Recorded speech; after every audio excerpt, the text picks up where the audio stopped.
ಧರ್ಮಪೀಠ.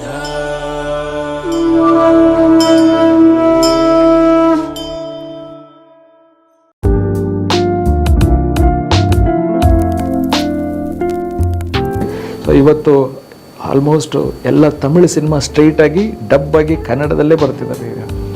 ಅದು ಖುಷಿ ಕೊಡ್ತಾ ಇದೆ. ಆಮೇಲೆ ಅವ್ರಿಗೂ ಮಾರ್ಕೆಟ್ ಆಗ್ತಿದೆ. ಕನ್ನಡ ಸಿನಿಮಾ ಇಲ್ಲಿಂದ ಹಂಗೆ ಬೇರೆ ಸ್ಟೇಟ್ಸ್ಗೂ ಹೋಗ್ತಾ ಇದೆ. ಯಾಕಂದರೆ KGF ಅನ್ನೋದು ದೊಡ್ಡ ಆಗ್ಬೋದು, ಕಾಂತಾರ ಆಗ್ಬೋದು. ಕಾಂತಾರ ಇವತ್ತು ಎಕ್ಸ್ಟ್ರಾರ್ಡ್ನರಿ. ಅದನ್ನೆಲ್ಲ ನೋಡೋಕೆ ಹೋದರೆ ಖುಷಿ ಆಗುತ್ತೆ ನಮಗೆ. ನಮ್ಮ ಸಣ್ಣ ಪ್ರಯತ್ನ ನನ್ನ ಒಂದು ಆ ನಿರ್ಮಾಪಕರು ದುಡ್ಡು ಮಾಡಿರೋದಂತೂ ಡೌಟು. ಆದರೆ ಅವರ ಎನರ್ಜಿ ಡೆಫಿನೆಟಾಗಿ ಇಂಡಸ್ಟ್ರಿ ಚೇಂಜ್ ಮಾಡಿರೋದಂತೂ ಸತ್ಯ ಆಗಿದೆ. ಸೊ ನಾನು ಯಾಕೆ ಈ ವಿಷಯ ಎಲ್ಲ ಹೇಳ್ತಾ ಇದ್ದೀನಿ ಅಂದರೆ, ಈ ಸಿನಿಮಾ ಲಿಟ್ರಸಿ ಇಲ್ಲದೆ ಯಾವುದೇ ಸಿನಿಮಾ ಸಕ್ಸಸ್ ಆಗೋದು ಐ ಡೌಟ್. ಯಾಕಂದರೆ ಇವತ್ತು ಟೆಕ್ನಾಲಜಿ ಅಂತಿದೆ. ಸಿನಿಮಾ ಅನ್ನೋದು ಒಂದು ಟೆಕ್ನಾಲಜಿ. ಅದು ಕ್ಯಾಮ್ರಾಯಿಂದ ಸೆರೆ ಹಿಡಿಯುವಂಥದ್ದು. ಆ ಸೆರೆ ಹಿಡಿಬೇಕಾದ್ರೆ ಅದಕ್ಕೆ ಅಂತ ರೂಲ್ ಇರುತ್ತೆ. ಆ ರೂಲ್ಗಳು ಏನಿರ್ತವೆ ಅದನ್ನು ಶಿಸ್ತಾಗಿ ಕಲಿತಾಗ ಮಾತ್ರ ಡೆಫಿನೇಷನ್ ಇರುತ್ತೆ. ಇದನ್ನು ಯಾಕೆ ಇಟ್ಟೆ, ಇದನ್ನು ಯಾಕೆ ಮಾಡಿದೆ ಅಂದಾಗ ಉತ್ತರ ಕೊಡೋ ಕೆಪಾಸಿಟಿ ಇರುತ್ತೆ. ಇಲ್ಲ ಅಂದರೆ ವೇಗಾಗಿ ಏನೋ ಅನಿಸಿದ್ದು ಮಾಡಿದೆ ಅನ್ನೋದು ಬೇರೆ, ಹೀಗೆ ಮಾಡಬೇಕು ಅದು ಇದೇ ಸರಿ ಅನ್ನೋದು ಥಿಯರಿಟಿಕಲಾಗಿ ಮಾಡೋದು ಡೆಫಿನೆಟಾಗಿ ಅದು ಔಟ್ಪುಟ್ಟು 100% ಶೂರ್ ಆಗಿರುತ್ತೆ ಅನ್ನೋದು ನನ್ನ ಭರವಸೆ. ಇದೇ ವಿಷಯದಲ್ಲಿ ಈ ಸ್ಕ್ರಿಪ್ಟ್ ಮೇಕಿಂಗ್ ಇದೆ. ಆ ಸ್ಕ್ರಿಪ್ಟ್ ಮೇಕಿಂಗ್ ಇದೆಯಲ್ಲ, ಅದು definitely biggest and toughest job. ಅದು ಸಿನಿಮಾ ಮಾಡಬಹುದು, ಬಟ್ ಬೇಸಿಕ್ ಅಡಿಪಾಯ ಏನಿರುತ್ತೆ, ಆ ಬ್ಲೂ ಪ್ರಿಂಟ್ ಅನ್ನೋದೇ ಇಲ್ಲಿ ಪ್ರಾಬ್ಲಮ್ ಆಗಿರೋದು ನಮ್ಮಲ್ಲಿ ಸಿನಿಮಾದಲ್ಲಿ. ಇತ್ತೀಚೆಗೆ ಒಬ್ಬ ನಿರ್ಮಾಪಕರು ಒಬ್ಬರು ಹೇಳಿದರು, ಕನ್ನಡ ಸಿನಿಮಾ ಇಲ್ಲಿ ಒಂದು 50,000 ರೂಪಾಯಿ ಒಂದು ಕಥೆಗಾರನ ಕೊಟ್ಟರೆ ದೊಡ್ಡ ಅಮೌಂಟ್ ಅದು, ಅಥವಾ 1 ಲಕ್ಷ ರೂಪಾಯಿ ಕೊಟ್ಟರೆ ರೀಮೇಕ್ ರೈಟ್ಸ್ ತರ್ತಾರೆ. ಅದು 30 ಲಕ್ಷ ಆದರೂ ಕೊಟ್ಟು ರೀಮೇಕ್ಸ್ ರೈಟ್ಸ್ ತರ್ತಾರೆ. ಇಲ್ಲಿರೋರಿಗೆ ಅದನ್ನೇ ದುಡ್ಡು ಕೊಟ್ಟು ಚೆನ್ನಾಗಿ ಏನಾದರೂ ಪ್ರಯತ್ನ ಮಾಡಿ ಅಂತ ಹೇಳೋ ಮನೋಭಾವ ಇಲ್ಲಿಲ್ಲ. ಸೊ ಅದನ್ನು ಫಸ್ಟು ನಮ್ಮ ಇಂಡಸ್ಟ್ರಿ ನಿರ್ಮಾಪಕರು ಏನಿದ್ದಾರೆ ಇದರದೇ ಆದ ಲ್ಯಾಬ್ ಒಂದು ಕ್ರಿಯೇಟ್ ಮಾಡಬೇಕು. ಅದು ನನಗೆ ತಿಳಿದ ಮಟ್ಟಿಗೆ ಕೆ ಬಾಲಚಂದ್ರ ಸರ್ ಆಗ್ಬೋದು, ಅಥವಾ ಭಾಗ್ಯರಾಜ್ ಸರ್ ಅವರು ಅವ್ರನ್ನ ರೆಫರೆನ್ಸ್ ಆಗಿ ತಗೊಳ್ತಾ ಇದ್ದೀನಿ. ಹೀಗೆಲ್ಲ ಅವರು ಸಕ್ಸಸ್ಗೆ ಇತ್ತು ಅನ್ನೋದಷ್ಟೇ. ಅವ್ರನ್ನ ಹೋಲೈಸ್ತಿದ್ದೀನಿ ಅಥವಾ ಅವ್ರನ್ನ ಹೊಗಳ್ತಿದ್ದೀನಿ ಅಂತಲ್ಲ. ಸೊ ಆ ಥಿಯರಿನ ಅಟ್ಲೀಸ್ಟು ನಾವು ಫಾಲೋ ಅವರು ಯಾರು ಸಕ್ಸಸ್ ಆಗಿರ್ತಾರೆ ಆ ಸಕ್ಸಸ್ಸನ್ನು ಫಾಲೋ ಮಾಡಿದ್ರೆ ಆಗ್ಬೋದು. ಬಹುಶಃ ಇದು ಅಣ್ಣವ್ರ ಕಂಪ್ನಿಲೂ ಆಗ್ತಿತ್ತು. ವರದಪ್ಪ ಅವರು ಕತೆಗೆ ಹೇಳ್ತಿದ್ರು. ನಾನು ಇಲ್ಲೊಂದು ನೆನೆಸ್ಕೊಳ್ಳಬೇಕು, ನಮ್ಮ ನಾಗಭರಣ ಸಾರು ನಮ್ಮ ಇನ್ಸ್ಟಿಟ್ಯೂಷನ್ ಪ್ರಿನ್ಸಿಪಲ್ ಆಗಿದ್ದರು. ಆ ಪ್ರಿನ್ಸಿಪಲ್ ಆಗಿದ್ದಾಗ ಒಂದಿನ ಫ್ರೀಯಾಗಿ ಕೂತಿದ್ದಾಗ ನಾನು ಕೇಳಿದೆ, ಸರ್ 365 ಡೇಸ್ ಓಡಲಿಕ್ಕೆ ನಿಮ್ಮ ಸಿನಿಮಾ ಏನು ಕಾರಣ? ಅದೇ ಜನ್ಮದ ಜೋಡಿ. ಅವರಂದರು 2 ವರ್ಷ ಕತೆ ಹೇಳಿದ್ನಮ್ಮ ಅಂದರು. ಸಾರ್ ಅಂದೆ. ಹೌದು, ಚಿಕ್ಕಪ್ಪ ಬಂದಿದ್ದಾರೆ ಕತೆ ಕೇಳಬೇಕು ಅಂತ ಹೇಳಿದ್ರು.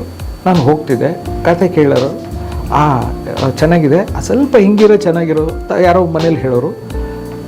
ಇನ್ನೊಬ್ರು ದೊಡ್ಡಪ್ಪ ಬಂದಿದ್ದಾರೆ ಕತೆ ಕೇಳ್ಬೇಕಂತೆ ಅನ್ನೋರು.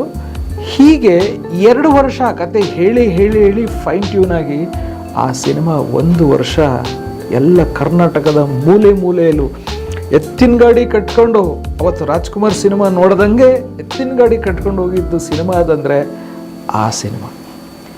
ಸೊ ಅದು ಯಾಕೆ ಅಂದರೆ ಅಷ್ಟು R&D ಆಗಿರುತ್ತೆ, ಅಧ್ಯಯನ ಆಗಿ ಹಾಗೆ ಹಾಗೆ ಆಗಿ ಫೈನ್ ಟ್ಯೂನ್ ಆಗಿ ಒಂದು ಸಿನಿಮಾ ಆಗಿರುತ್ತೆ. ಈ ರೀತಿ ಎಲ್ಲರೂ ಮಾಡಿದ್ರೆ ಡೆಫಿನೆಟಾಗಿ ಸಕ್ಸಸ್ ಆಗೋದ್ರಲ್ಲಿ ಡೌಟೇ ಇರೋಲ್ಲ. ಪ್ರೇಕ್ಷಕರಿದ್ದಾರೆ. ಒಂದು ಸಿನಿಮಾ ಹೋಗಿದೆ, ದಟ್ ಈಸ್ ಇಂಗ್ಲೀಷ್ ಮೂವಿ. ಅದು ದೊಡ್ಡ ಮಲ್ಟಿಪ್ಲೆಕ್ಸ್ ಥಿಯೇಟ್ರು. ನಾನು ಬುಕ್ ಮಾಡಿದಾಗ ಬರೀ 9 ಸೀಟ್ ಇತ್ತು. And it was second show, last show. ನಾನು ಈ ಥಿಯೇಟ್ರ್ ಫುಲ್ ಆಗುತ್ತೆ ಅನ್ನೋದು ಒಂದು ಕ್ವಶನ್ ಮಾರ್ಕ್ ಇತ್ತು. I was waiting. 10 ಗಂಟೆ show, theatre was full. And gold class 1200 ರೂಪಾಯಿ ಈ ರೇಂಜಲ್ಲೇ ಇದೆ. ಯಾವುದು 600 ರೂಪಾಯಿ ಕಮ್ಮಿ ಯಾವುದೂ ಇರಲಿಲ್ಲ. ಸಿನಿಮಾ ನೋಡಲಿಕ್ಕೆ ಜನ ಇದ್ದಾರೆ, ಕಂಟೆಂಟ್ ಕೊಡೋದಕ್ಕೆ ನೀವು ತಯಾರಾಗಬೇಕಷ್ಟೇ ಆಗಿದೆ. ಸೊ ಈ ತಯಾರಿಗೆ R&D ಅನ್ನೋದು ತುಂಬ ಮುಖ್ಯ ಇರುತ್ತೆ. ಅಂಥದ್ದು ಇನ್ಸ್ಟಿಟ್ಯೂಷನ್ಸಲ್ಲಿ ಹೋದಾಗ ಮಾತ್ರ ನಿಮಗೆ ಇದ್ರ ಬಗ್ಗೆ ಹೇಳ್ತಾರೆ. ಇಲ್ಲ ಅಂದರೆ ಮಕ್ಕಿ ಅದೇ ಮಚ್ಚಿಡ್ಕೋ, ಅದೇ ರೌಡಿಸಮು, ಇನ್ಯಾವುದೋ ಬಾಂಬ್ ಇಡೋದು, ಅವನ ತಲೆ ಕತ್ತರಿಸೋದು, ಇವನ ತಲೆ ಕತ್ತರಿಸೋದು, ಇದು ತುಂಬ ದಿನ ನಡೆಯಲ್ಲ. Because I saw one movie ಫೆಸ್ಟಿವಲಲ್ಲಿ ನೋಡಿದೆ. ಅದು ಮಿಸ್ಟರ್ ಬೋನ್ಸ್ ಅಂತ ಹೇಳಿ. ಆ ಸಿನಿಮಾ ನಿರ್ಮಾಪಕರು ಇಂಡಿಯಾದವರು ಸಿಕ್ಕರು, ಅದು ಡೈರೆಕ್ಟ್ರು ಬಂದು ಅಮೇರಿಕಾದವರು. ಫುಲ್ ಸೌತ್ ಆಫ್ರಿಕಾದಲ್ಲಿ ಸಿನಿಮಾ ಆಗಿದೆ, ನೀವು ನೋಡಿ ದಯಮಾಡಿ ಇದನ್ನು.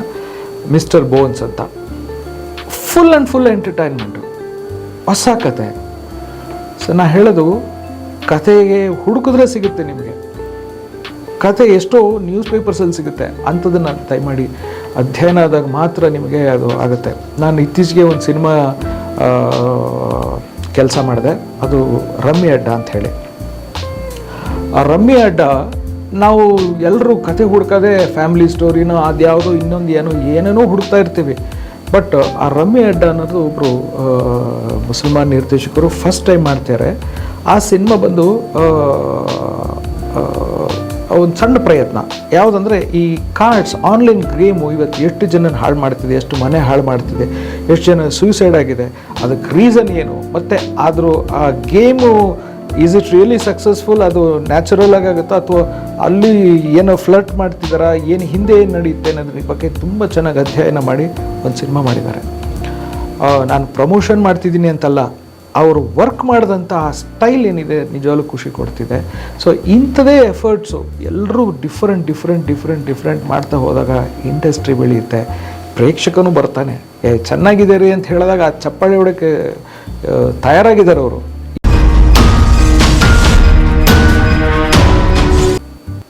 ಈ ಸಿನಿಮಾ ಇಂಡಸ್ಟ್ರಿ ಬಗ್ಗೆ ತುಂಬ ಜನಕ್ಕೆ ಕೆಟ್ಟ ಕಲ್ಪನೆ ಇದೆ. ಸಿನಿಮಾ ಅಂದರೆ ಹಾಗೆ ಹೀಗೆ ನೆಗೆಟಿವ್ಸೇ ಜಾಸ್ತಿ ಏನಾದ್ರು ಇರ್ತಾರೆ. ಸಿನಿಮಾ ಆಗ್ಬೋದು, ಟಿ ವಿ ಆಗ್ಬೋದು, ಐ ಡೋಂಟ್ ಥಿಂಕ್ ಸೊ. ಯಾಕೆಂದರೆ ನಾವು ಇದರಲ್ಲೇ ಜೀವನ ಮಾಡ್ತಾಯಿದ್ದೀವಿ. ನೆಗೆಟಿವ್ ಅನ್ನೋದು ಬಹುಶಃ ಎಲ್ಲ ಕಡೆನೂ ಇರುತ್ತೆ. ನೀವು ಹೇಗಿರ್ತೀರಿ ಅನ್ನೋದ್ರ ಮೇಲೆ ಅದು ಡಿಸೈಡ್ ಆಗುತ್ತೆ. ಅದರಲ್ಲೂ ನೀವು ಎಲ್ಲೋ ಒಂದು ಸಾಫ್ಟ್ವೇರಲ್ಲಿ ಕೆಲಸ ಮಾಡ್ತೀರಂದರೆ ಸಣ್ಣದೆಲ್ಲೋ ನೀವು ಇರ್ತೀರಿ, ಅಥವಾ ಇನ್ನೆಲ್ಲೋ ಆಫೀಸಲ್ಲಿ ಕೆಲಸ ಮಾಡ್ತೀರಿ, ಒಂದು ಸ್ಮಾಲ್ ಲಿಮಿಟೇಷನ್.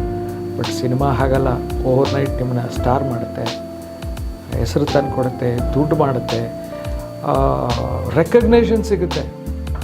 ಆ ರೆಕಗ್ನೇಷನ್ ಬಹುಶಃ ತೀರಾ ದೊಡ್ಡ ಪೊಲಿಟಿಷಿಯನ್ ಸಿಗ್ಬೋದು, ಬಿಟ್ಟರೆ ಕಲಾವಿದನಿಗೆ ಸಿಗ್ಬೋದು, ಅಥವಾ ಸ್ಪೋರ್ಟ್ಸ್ ಮ್ಯಾನ್, ಇಷ್ಟೇ ಕ್ಯಾಟಗರಿ ಬಿಟ್ಟರೆ ಇನ್ನು ಬೇರೆ ಯಾರೇ ಏನೇ ಮಾಡಿದ್ರೂ ಅವ್ರಿಗೆ ಸಾಧಕರೇ ಇರಬಹುದು. ಬಟ್ ಈ ಹೆಸರು ಅಥವಾ ಹಣ ಸಿಗಲಿಕ್ಕಿಲ್ಲ.